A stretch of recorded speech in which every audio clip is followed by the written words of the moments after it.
Penembak negara Johnathan Wong Guanjie berazam untuk melangkah ke pentas final acara 10 meter air pistol pada penampilan keduanya di pentas Sukan Olimpik Paris 2024 yang membuka tirai secara rasmi Sabtu depan. Anak kelahiran Ujung Pasir Melaka itu berkata beliau perlu mengutip lebih daripada 579 mata di peringkat kelayakan bagi merintis laluan ke persaingan merebut pingat.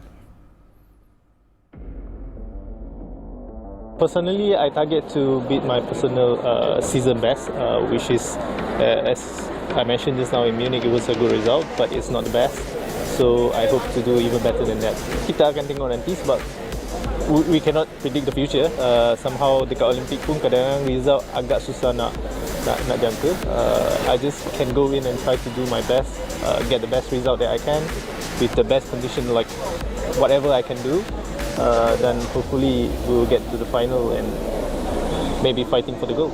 Johnathan antara atlet Malaysia terawal layak secara merit ke Paris selepas menduduki tempat keempat acara 10 meter air pistol di kejohanan menembak dunia di Changwon, Korea Selatan pada Oktober 2023. Ia akan menjadi penampilan kedua atlet kelahiran Melaka itu di Olimpik selepas penampilan sulungnya di Rio de Janeiro, Brazil.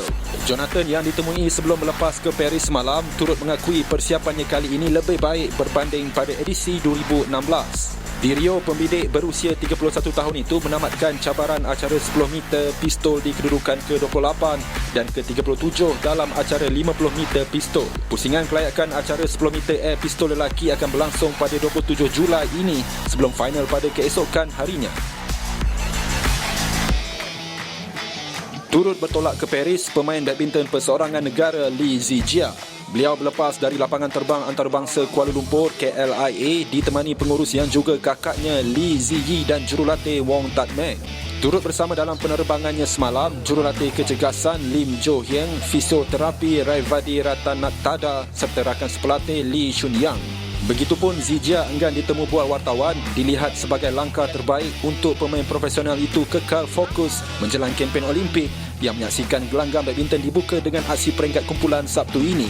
Zijia diundi dalam kumpulan G bersama pemain Spanyol Pablo Abian dan Veran Netasik dari Sri Lanka dalam penampilan keduanya di pentas tertinggi itu.